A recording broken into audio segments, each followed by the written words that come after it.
Okay, well, good afternoon, everyone, and welcome back. I hope everyone enjoyed the last session and had a good break. My name is Andrea Richter-Gary, and I'm an advisory board member for Women for Change, and I'm thrilled to be able to continue with our afternoon programming. So we are now moving our conversation to our Empower Keynote session, followed by a community conversation. We are going to hear first from our keynote speaker and then move into a moderated panel discussion. With that, it's my pleasure to introduce to you all today Dr. Caroline Calloway-Thomas. Dr. Calloway-Thomas is currently the chair and professor of African American and African Diaspora Studies at Indiana University. She was also the past president of the World Communication Association. Her teaching and research have centered around the topics of communication in Black America, empathy and conflict, and intercultural communication and civic engagement. She has authored many books in these fields and has co-authored a book, Intercultural Communication Between Chinese and North Americans, will be forthcoming later this year. Her awards are numerous, and she has been recognized by institutions such as the National Council for Black Studies, and has also been the recipient of multiple fellowships, including a Fulbright and a Carnegie Fellowship. And as a woman after my own heart, she is a master gardener and enjoys reading and traveling the world. It's a privilege to have you here today, Dr. Calloway-Thomas, and with that, we'd love to hear your remarks. Thank you so much, Andrea, for that gracious introduction, and to Haley for inviting me to speak to you today at a time where our world is upended by a wretched pandemic. I wish it were possible for us to meet face to face, but here we are. "I can't breathe," said George Floyd repeatedly, 20 times as he begged for his life in Minneapolis, Minnesota on May 25th, 2020, while police officer Derek Chauvin knelt for 8 minutes on his neck. Despite Floyd's moving, haunting pleas for his life, Chauvin remained tone deaf and just kept kneeling, creating awful indentations in Mr. Floyd's neck. All who witnessed the event, saw the tape, or heard about Chauvin's cruel actions were outraged, and many began sustained protests against police brutality and for racial justice. The killing of Mr. Floyd not only highlighted the gross injustices and cruelties that characterized Black lives during slavery, but it also called special attention to systemic and legally sanctioned discrimination. Moreover, the killing reminded citizens of Jim Crow laws and legally sanctioned discrimination, and reminded us that Black progress has been thwarted such that today, according to William Edgington, in The Splintering of the American Mind, the average wealth of Black families is less than 1/10 of that of white families. However, for one brief shining moment in May 2020, virtually all Americans were on the same page, singing from the same hymnal regarding a need for racial and social justice, because all were outraged by police brutality, by the killing of Mr. Floyd. But just look at where we are today. Today, on September 12, 2020, things have changed dramatically, including the intensity of events, looting, rioting, and burnings that are taking place in some of America's most beautiful cities. Assaults on police persons, marches and sustained protests against the killing of Mr. Floyd and others have unstitched a deep wound in the very soul of America. You graciously invited me here today to talk about racial and social injustice and what we as women and other concerned citizens can do to fix things. And during the time I have been allotted, I want to discuss 4 compelling things that need tending, like ridding our gardens of weeds that must be plucked and destroyed so that lovely roses, verbena, cosmos, and other flowers will grow gloriously and abundantly. The areas are: first, reducing tribalism and viewing the other as the repugnant other. 2, the creation of thinking and reading clubs. 3rd, correcting inequities in zoning laws. And 4th, practicing empathy, a pedagogy of empathy. In the 1950s, Dr. Martin Luther King Jr.'s 6-year-old daughter asked him a sobering question when she was told that Funtown, a public amusement park in Birmingham, Alabama, was closed to colored children. The question was, why do people treat others so mean? I also remember a very similar incident that happened when I was a little girl, growing up in Bernice, Louisiana, one traffic light blink and it's gone kind of southern town where people say hello and good morning. As my father and I walked down the narrow main street near a drugstore with a soda fountain that served ice cream, I love ice cream, delectable ice cream, I asked my father whether we could go inside for an ice cream cone. And as I speak these lines, it is still difficult for me to do so without tears welling up in my eyes. I watched the face of my dejected father as he uttered words that wounded my gustatory expectations and placed social consciousness on a shelf where I could reach it. We cannot go into that store because ... My intellectual and affective world was framed by that painful moment. And years later, because of studiously attentiveness to both national and international events, and because of my cognitive engagement with scholarship on rhetoric, empathy, race, and intercultural communication and other areas, I came to see the world in a whole new way. Moreover, intuitively, I soaked in Supreme Court Justice Thurgood Marshall's philosophy, even though it had not been revealed to me at the time as I was growing up. When someone asked Justice Marshall how he wanted to be remembered, he answered, "Say of me, I did the best I could with what I had." Such words echo and re-echo for me as I do my interracial and intercultural work, nationally and internationally. Do the best you can with what you have. And remember that you have been given a marvelous opportunity to improve your life. Use it wisely and keep your eyes on the prize.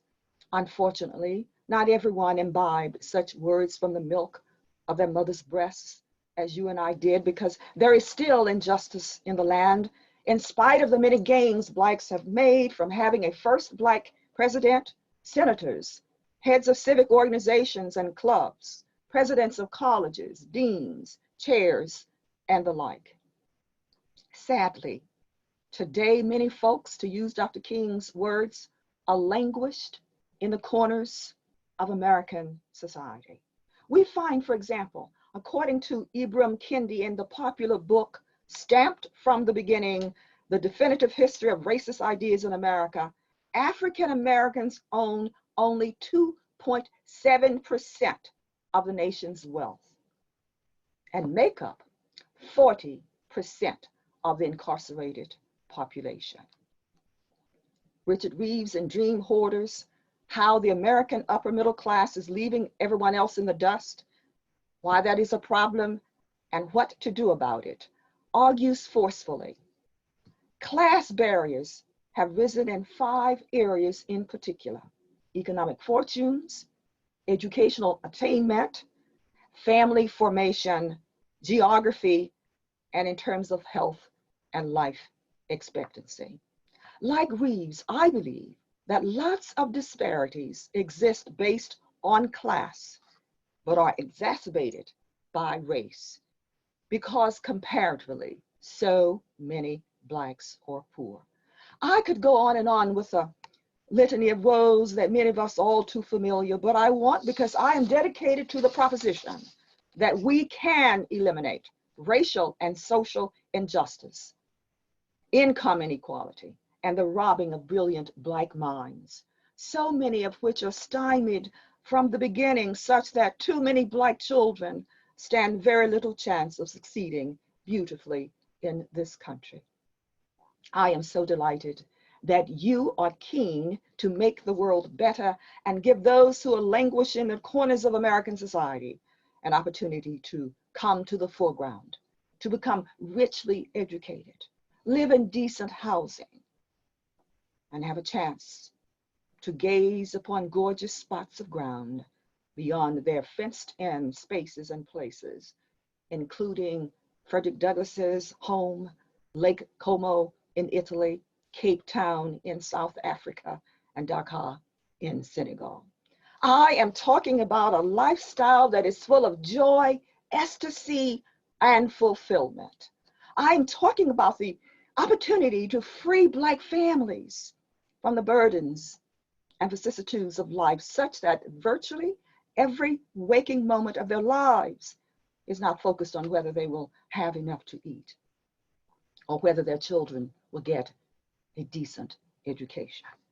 I am talking about having moments of quiet solitude where bullets are not whizzing past one's head and where one does not have to lie down low in one's own home out of fear of horrific violence, gunshots.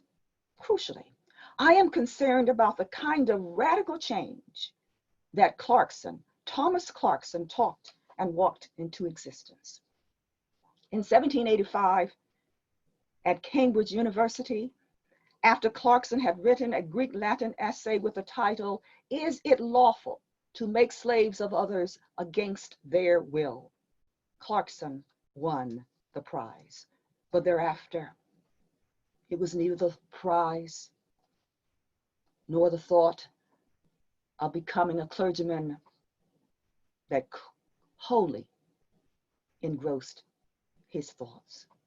Instead, he was troubled, so deeply troubled, such that en route back to London, he dismounted his horse and walked and walked. He simply could not get the horrific descriptions of the evils of slavery that he had read about out of his head. So he rode and rode, and nearing Waits Hill, near the River Lee, he dismounted again and walked. Soon he had a glorious epiphany, similar to the one Saul had en route to Damascus, where he became Paul and subsequently changed the world. In any case, a forceful, moving thought came into Clarkson's head, and he said, "It is time someone should see these calamities to their end," meaning, of course, the wretched system of slavery. With that declaration, Clarkson started a movement to free an empire's slaves, as Adam Hochschild notes in his book, Bury the Chains. "It is time," he said, "that someone should see these calamities to their end." And he started the movement, the abolition movement in England, and freed an empire's slaves. Like Clarkson, you and I, women and men of goodwill, must do all we possibly can to walk and talk social and racial justice into existence. But what can we do? Well, I have a favorite long list of things we can do, but in the interest of time, I have whittled it down considerably. First of all, we must free ourselves from tribalism and viewing the other as the repugnant other, based upon skin color and ideological and political differences. We must rid ourselves of tribal attachments that lead to an ossification, a hardening of rhetoric and conversations, which hugely forestall the possibility of moving toward justice for Black Americans as opposed to moving away from it. Jonah Goldberg notes in his book, The Suicide of the West, political parties have not only become ideological, but tribal, a team to support and a tribe to feel a part of. It is where we get our sources of meaning. My friends, today we have a crisis in civility. And if we do not abandon our inclination to see the other as the repugnant other, we will surely perish as a nation. And the lives of Black Americans and others will not change significantly, simply because we refuse to work together cooperatively in order to solve the myriad of pressing problems that need solving. Our civic work cannot get done beautifully and effectively in an oppressive civic and rhetorical atmosphere. You see, cultures and nations need an open and free environment where people can argue, talk, discuss, debate, and dialogue with others about how to make a place better. This is the first foundational, significant way that we as committed women can bind disparate elements of the American people together in order for African Americans to flourish. We also need trust, which is the crucible of human relations. If you doubt the significance and the importance of the common good, the good we share in common, I ask you at this very moment, on this very day, to think about what's happening in Syria, in Lebanon, the Democratic Republic of Congo, Yemen, Venezuela, and other countries that are torn asunder by divisiveness, ugliness, and messiness. We need to unify and avoid using the ossified language of demonization, invectives, and name calling, where one tribe feels more virtuous while simultaneously being guilty of virtually the same thing it accuses the other. Ossified language of demonization and ad hominem attacks sow seeds of mistrust between our neighbors, thereby depleting the reservoir of social trust and cooperation that sustain functioning countries instead of failed states with squabbling and bickering. All of us are responsible for the environment in which we find ourselves, the environment in which we live and move and have our being. Social justice cannot and will not occur spectacularly in an atmosphere of deep trust, distrust, and movement away from the common good, the good we share in common.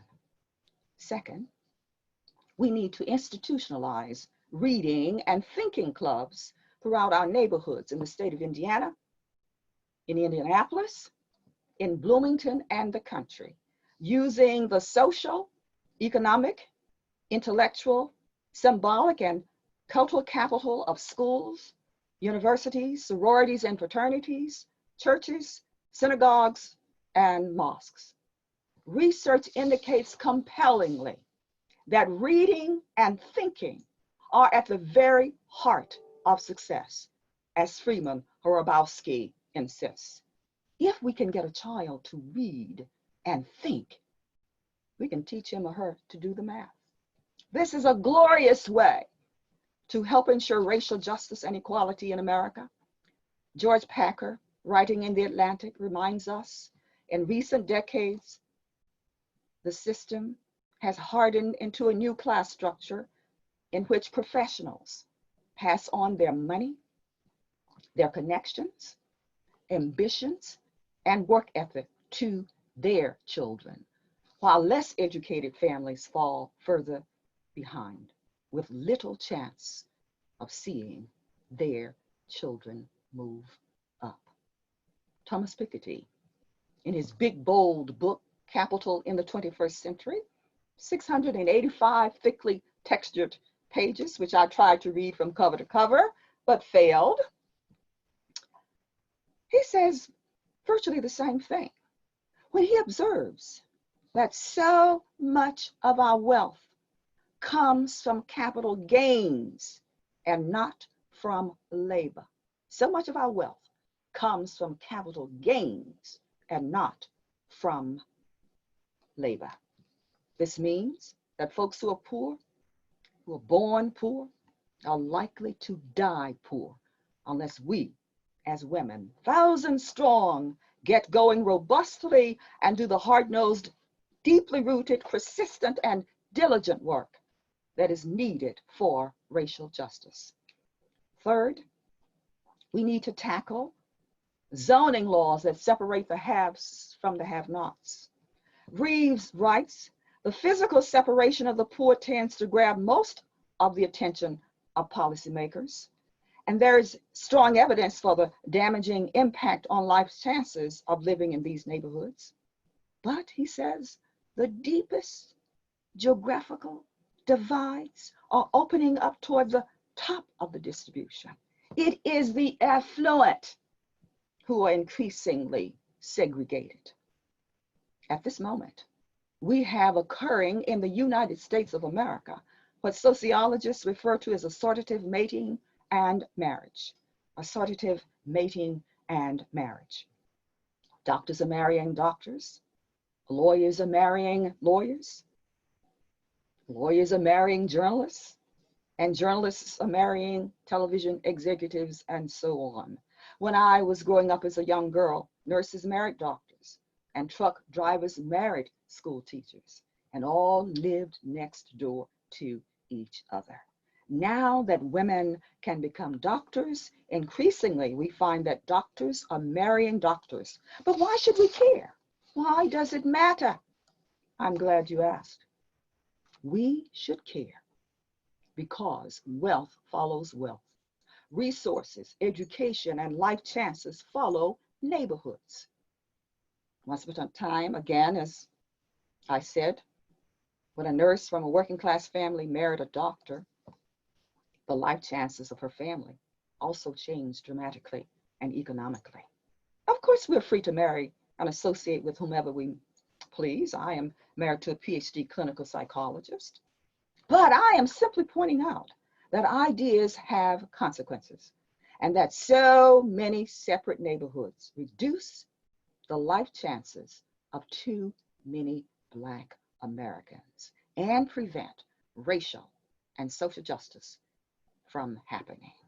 But from where I sit today, the single most important reason why we should care about the huge, wide geographic divide that is occurring in America is because the clustering of upper middle class families into certain neighborhoods deepens the class divide and affects how we talk to each other, how we sing to each other, how we play with each other, how we humanize each other, and how we organize our thoughts and behaviors for the common good, the good we share in common.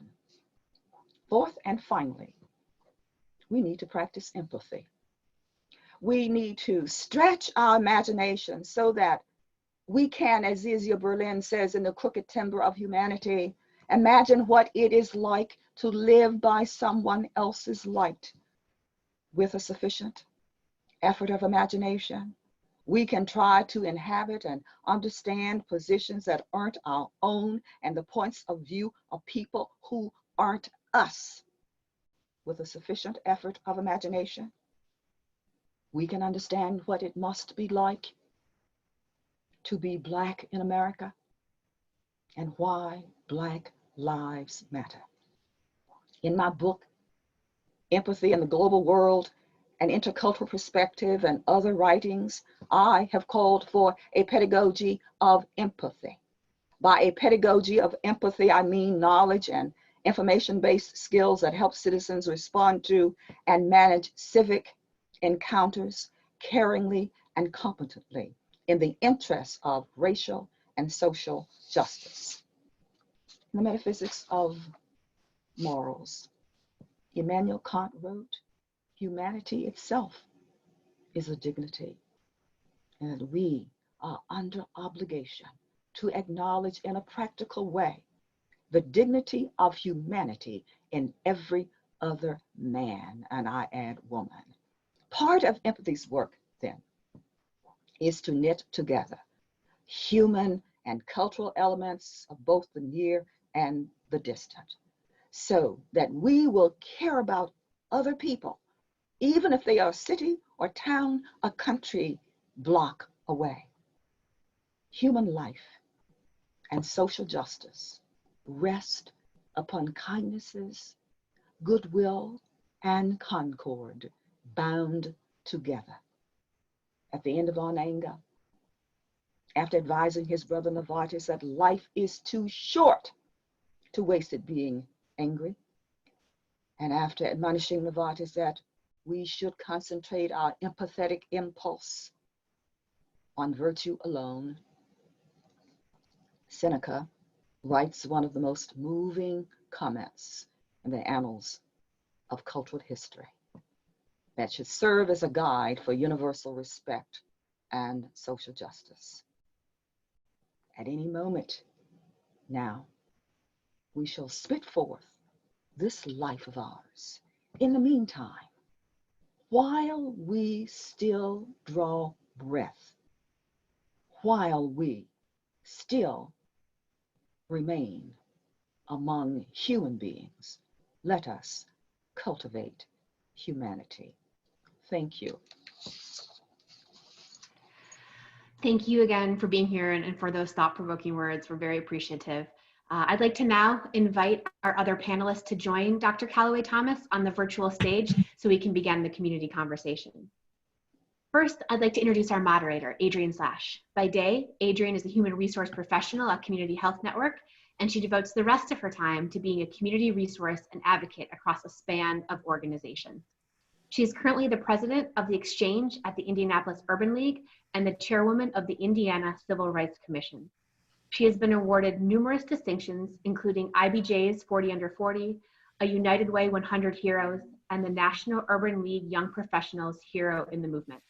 She was also critical at the very beginning of the launch of Women for Change, so we're so grateful to have her with us here today. And finally, be sure to check out her monthly column in the IBJ's Forefront magazine. Next, I'd like to introduce panelist Yasmin Anderson. Yasmin is currently a junior pre-med student. She has taken on the call to community activism and organizing and is the co-founder of Black Women in Charge, a new nonprofit social justice organization in Indianapolis.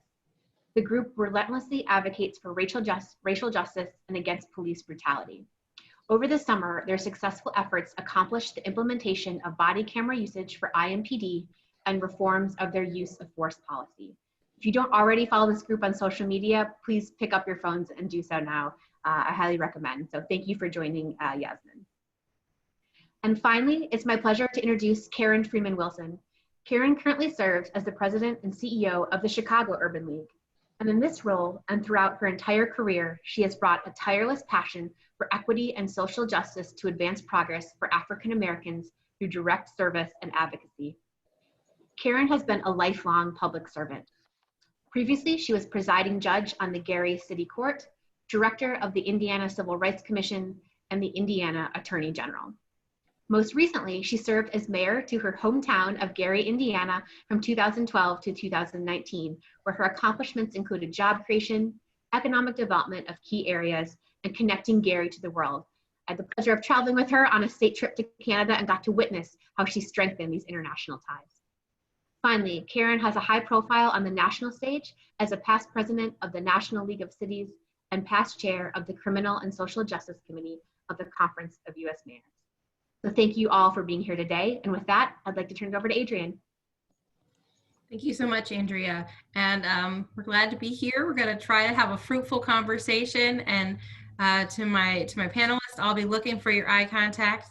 I know that's kind of weird in cyberspace, but let's go ahead and get started. Dr. Calloway Thomas, thank you so much for kind of setting the stage. You did such an amazing job with that. But let's kind of drive ourselves into where we are here in Indiana today. So we hear a lot of language about this moment in the movement and this moment of reckoning in our country.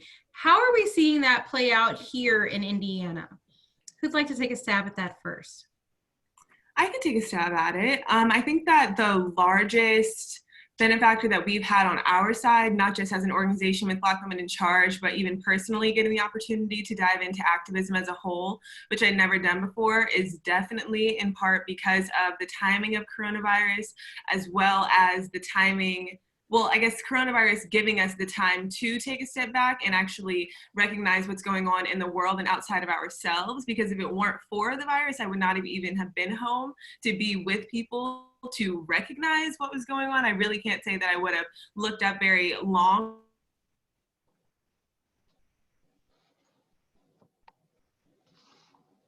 Okay, I think we've We lost, her. My Yasmin. age in general. Can you believe We can now. You're back. it's cutting out? I think you can. Yes, we can.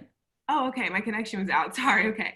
I don't know for a fact that people my age would have been as involved and as attentive to the newfound revolution, quote unquote, as you're calling it. And I really don't think that it's a revolution, more so as it is just a time for us as individuals to understand our own place in the world, because a lot of us definitely float together in groups. We do things that our friends want to do. We do things that our parents want us to do. But for the most part, none of us have ever had an opportunity to find our niche in any sort of historical upbringing or uprising or anything. So I think this was an extremely good opportunity for all of us to be home. A lot of people were home with the people that they love, which made them more comfortable to be a lot more outspoken than we absolutely would have at any other point during the year. And as far as the people, for example, Mary Karen Freeman Wilson, we got a chance to talk with her earlier this summer, and I would have never had the opportunity to even contact someone as iconic as she is, had it not been just for the impeccable timing of it all. I mean, I just really don't believe in coincidences, and I really think that this was a time for everyone to come together for once. And if you don't believe in anything, then you do believe in voting now. Like, if you don't agree with anything that has come out of the entire Black Lives Matter movement, I think that as a country, we're just on a more unified track. Thank you so much for that. And really thank you for connecting us back to Mayor Karen Freeman Wilson. So you've served so many roles, and this is me stepping a little bit outside of the questioning, so many roles inside of our great state, now moving into the Urban League movement. The question really is, over time, did you really see us getting here, and how can we take advantage of this moment in the movement as a state? First and foremost, I just want to thank the sponsors for allowing me to be a part of this. I enjoyed the stage setting, and it's an honor to be with all of you. You know, Yasmin, you make me feel old or something. I don't know. But here's what I tell you is that we have a tremendous opportunity in Indiana today that we didn't have 5, 10, or even 20 years ago. I don't know that I've ever heard an Indiana governor lay out an equity agenda. Not talking about party, I'm talking about the office and the substance of it. And it wasn't just to appoint a person, but to really give them a direction to say that we want them to look at every state agency to determine whether or not they are supporting an opportunity for all Hoosiers. Now, we don't drop the mic there, right? That's not the end. That's just the beginning. But I think it's a significant beginning for a state like ours that does not have a reputation for being inclusive or even acknowledging our history of institutional racism. You know, the Klan had roots here. The last lynching north of the Mason-Dixon line occurred here. And so we have a tremendous opportunity to move away from that sordid history and move into a much more equitable and just society. But as the doctor said earlier, it takes people to do that. And I think that women, having been at the brunt of both sexism and racism, understand how important it is to move forward. And when you see young folks like you, Adrienne, and Yasmin, and so many others who are willing to push that agenda, I can't be anything but encouraged. Mhm. Thank you. I'm also encouraged to see all of the young people here today. But I agree with all the things that you have said. But also think that we really need to push as hard as we possibly can into the arena of reading and writing. Because even if we protest mightily, even if we have marches, even if we have planning sessions about racism, if our students are not well prepared to take their place when the doors open, we will remain where we are. As I look back and think of all the policies that have been made and laws that have been passed and things that have been done, including the 1964 Civil Rights Bill, the 1965 Voting Rights Bill, I am still deeply troubled by the fact that we still have so many African American children who are not reading, who are not writing, who are not thinking, and who are not moving from those corners in Indianapolis, in Fort Wayne.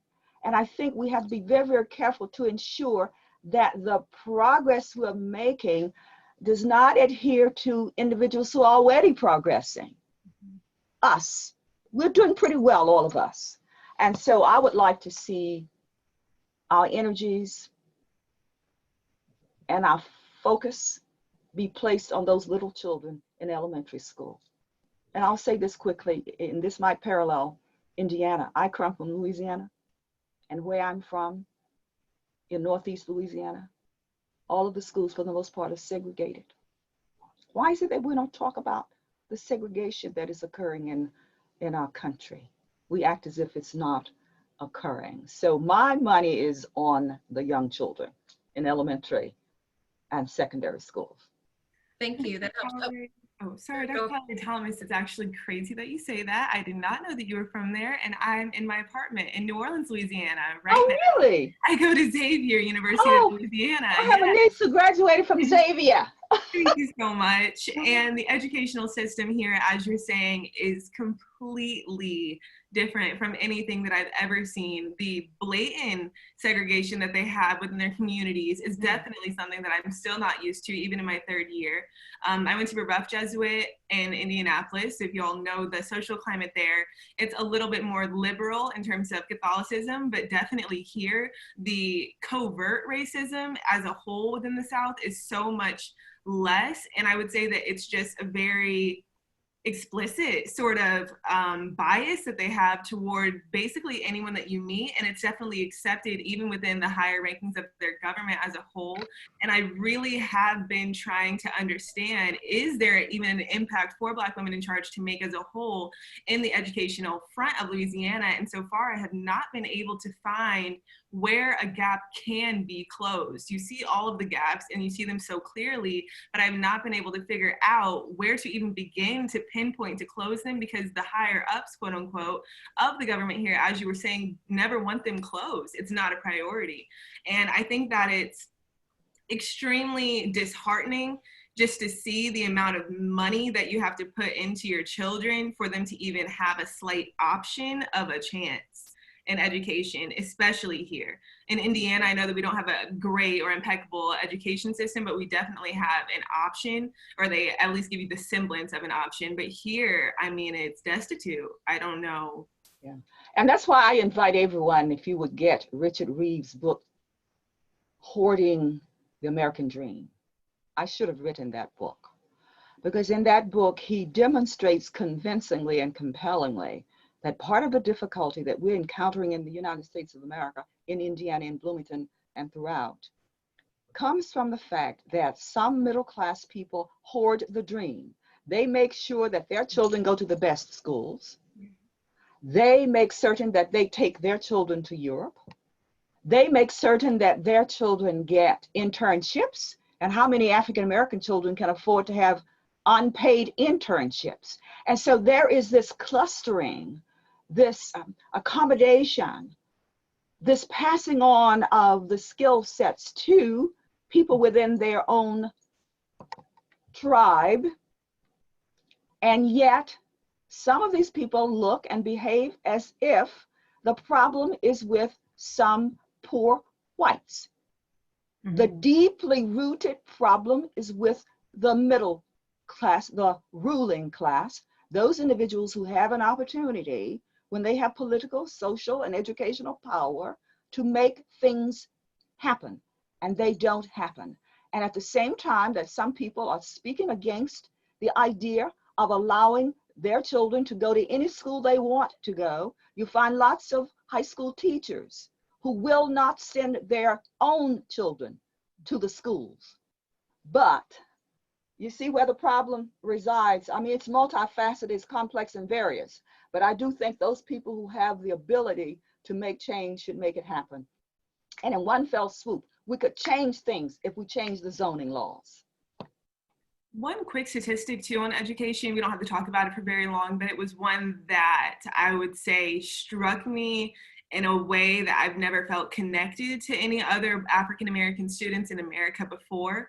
And my dad's in healthcare, my mom's a scientist, so reading and writing, as you're saying, have always been, I mean, non-optional for us at very high levels. But the interesting part of it all is that in America, only 9% of African-American students that even take the SAT, that even sit for them and receive grades for them, are above a 1200.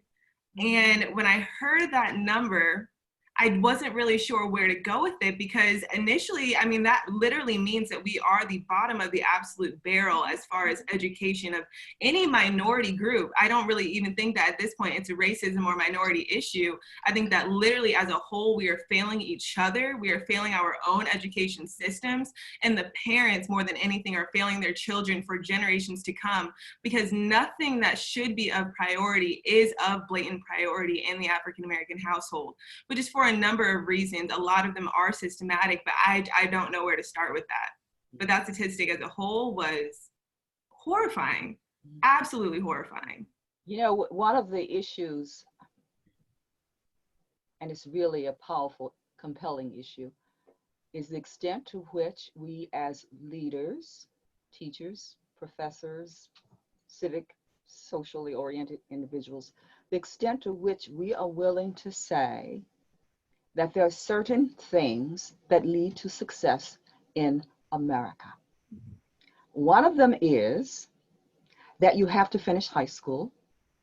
Another one is that people who come from two-parent families tend to do better than individuals who do not come from two-parent families, regardless of their ethnicity or race. This is just across the board. Mm-hmm. And so we are not willing to grant these means of roots to success because we think that they're bourgeois values. Raising the question, who owns a value? Who has monopoly on goodness, on loveliness, on progress? All of us want to do the best we can, as Thurgood Marshall said, with what we have. Well, I'm sure there are other people who are. I was going to say, there's quite a few questions that we have that I believe that you all tied together quite a bit, but I would really like to make sure that we do tie some of the themes from what you were talking about into a conversation about discourse and what the current discourse that we're seeing in the political arena is going to do to the lives of future generations. And so I would really like for us to have that conversation. Mayor Karen took herself off mute. You ready? Yeah, I'm ready. And, you know, Dr. Calloway Thomas talked about the tribalism that we see today. And I think it is something, and I agree with that, but, you know, we were all raised with the imperative of courtesy. Somebody gives you something, yes, you say thank you. You say please, you say excuse me. And somehow this sense of courtesy towards the other person. Do unto others as you would have them do unto you. Has just gone out of the window. And people have mistaken it, I think, for political correctness. But it really isn't that. It's just a common sense of courtesy. I agree. And I think the only way that we can return the discourse to something that is akin, that is acceptable, is to insist. I mean, we don't have to agree. I get that. Yeah. But there is a way to disagree with someone without being disrespectful, without being dismissive, without calling them a name. And I think those of us who know better, because I think most of us do, have to call it out when we see it. And so if I'm somewhere, whether it's public or private, or talking to someone, whether they are someone that I know or don't know, I will say it, and I'll say very respectfully, hey, you know what? I get what you're saying, but you just really didn't have to say it that way. And I think the more that we do that, and you have to be careful because you don't want to be confrontational, and the more we teach our children that, I think in many instances we teach people that to be direct is almost to be disrespectful. But you can be direct and respect someone wholly. So I would just say that we've got to change this discourse. It's troubling to me. It really is. And the reason that I think we ought to change it is because if we don't, it might fester and it might grow. I'm a person of history, cultural history, African American history, as well as rhetoric. I was trained in communication, and I took a course in the rhetoric of revolutions at University of Wisconsin. And as a consequence of that class, I learned some fundamental things, one of which is that you have to have an enemy.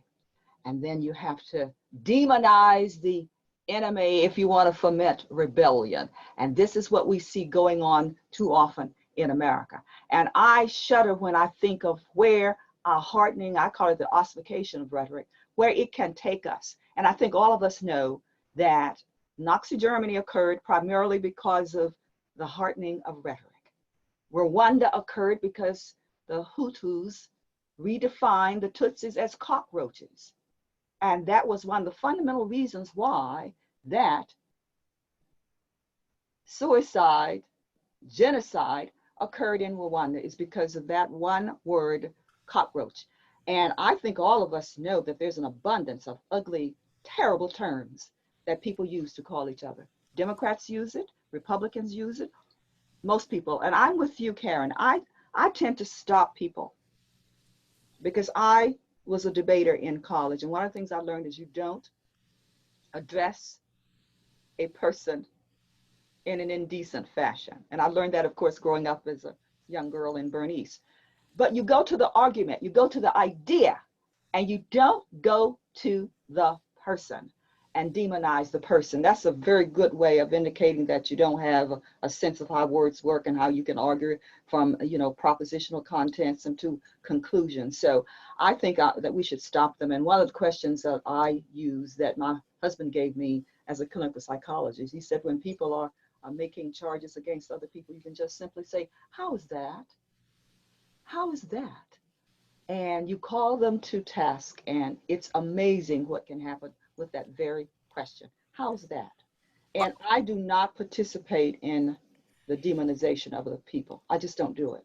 I think it's that demonization that allows us to treat children of immigrants like they're not people. I think it's the demonization that allows an officer to shoot someone 7 times in the back and to ultimately choke life out of a person, because you don't see them as an individual. You see them almost as an object or as someone who is not worthy of being treated as a human being. And that's what we're seeing.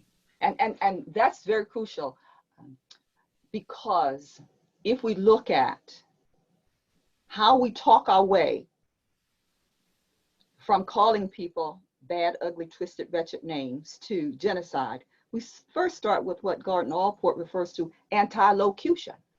You start talking about people, calling them bad names, and then pretty soon it's easy to do what? Discriminate against them. And then pretty soon it's easy to exterminate them. I mean, this is a slippery slope that we're on in America today because of our language. And so all of us, however we wish to do it, ought to call out people in lovely fashions when we hear people demonizing the other, because we're giving permission to destroy our country. And if you have a country with an environment that is ugly and twisted, you cannot solve problems. You cannot solve problems. Thank you for that. So we only have a very few minutes left in this conversation, but I do have a couple of questions that I'd love to get asked. And one of them is around, just to prepare you, one of them is around inclusions. And I think that we have really made our way to a great place to have a conversation about inclusion. And the other, Dr. Calloway Thomas, before we close, we're going to ask you to point your 4 points that you had in your opening. Okay. So just be ready for that. Okay. We have this question, and it's about the thing that we know is that by 2040, white people will be a minority. We know our country is transitioning. There are more folks with 2 or more races than there are of one, and we know that the tides are changing. And so the question that I have from the audience is, since it's going to be more diverse than ever, do you all think that part of the unrest is a last gasp of sorts for some white people who are simply racist, who are increasingly vocal and using violence to preserve their belief and their space in this country? I absolutely, I'm sorry, Dr. Calloway Thomas. No, I was just going to say that I see some of the opposite happening. I see some of the discourse that Black Lives Matter and Antifa people using to bring shame upon white people.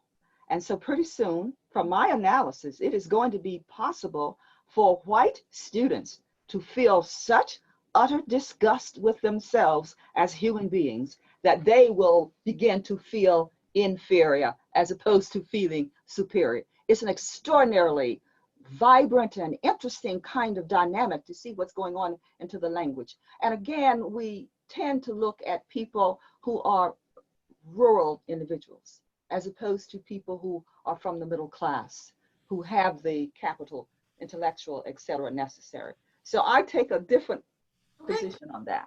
Thank you.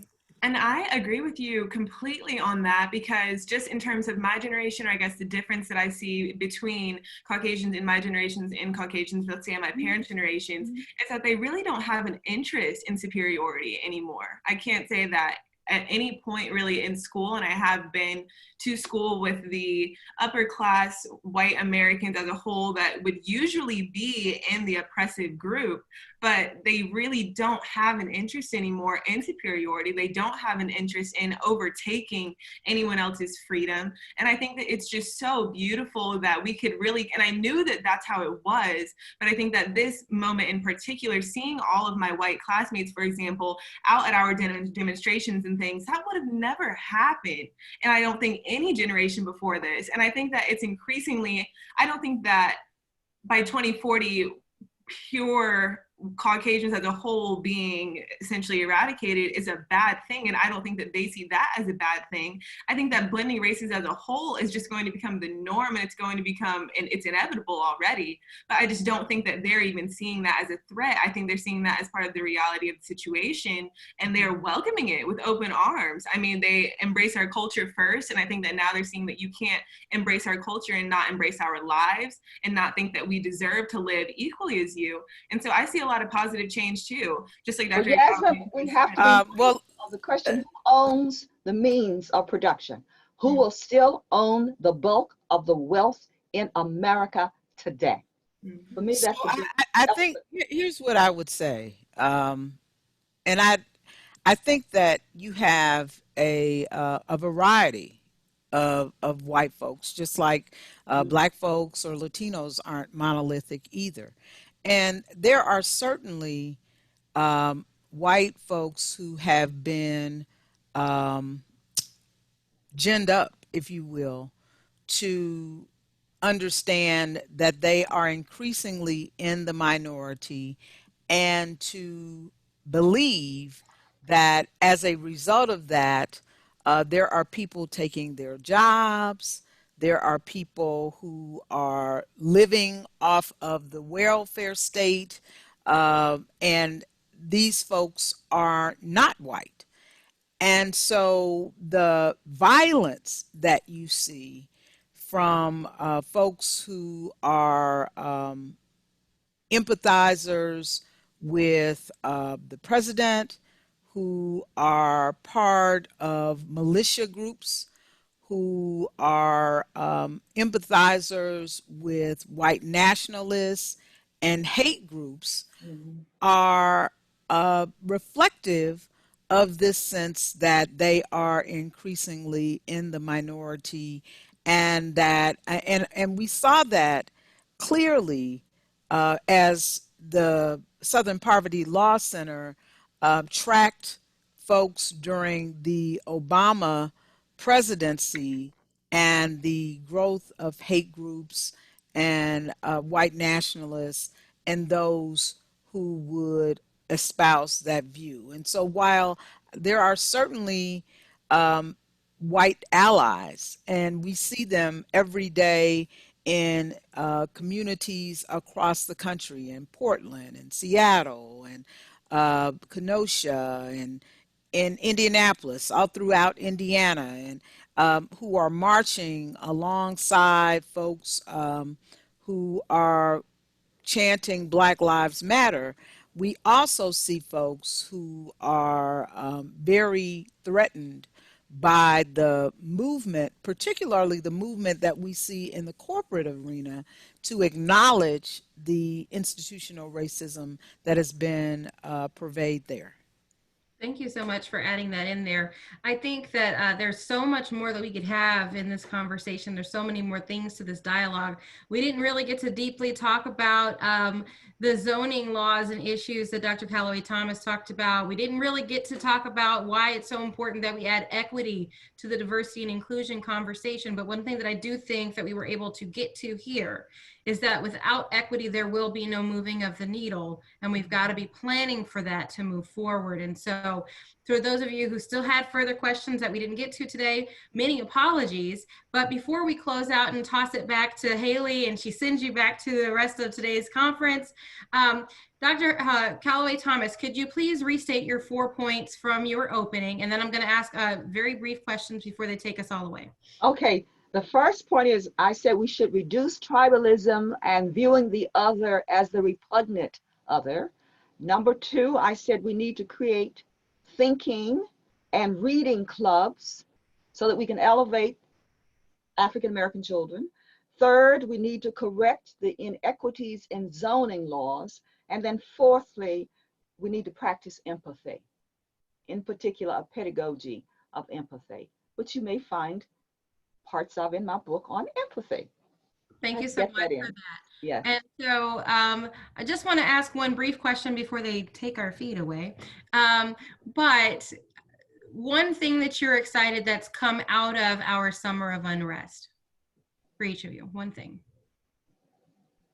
I'm excited to see the people in charge in the state of Indiana in particular, a historically red state, a historically anti-Black state, actually giving us a seat at the table and hearing clearly and concisely what it is that we have to say, because I don't think that any other time in history they've taken the time. Just as Ms. Karen Freeman Wilson was saying, this is the first time, I mean, I haven't been through nearly as much, but even in my 20 years, I've never seen them be so attentive to issues like this. So I'm excited for the future, and I think that they're going to be increasingly attentive.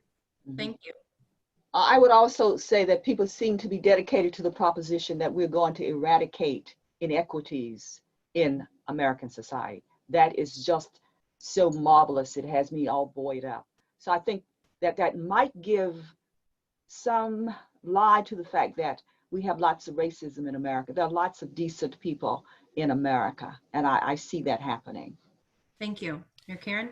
I think the wholesale dedication to anti-racism that we see from boardrooms to the state house to city halls and community-based organizations across America.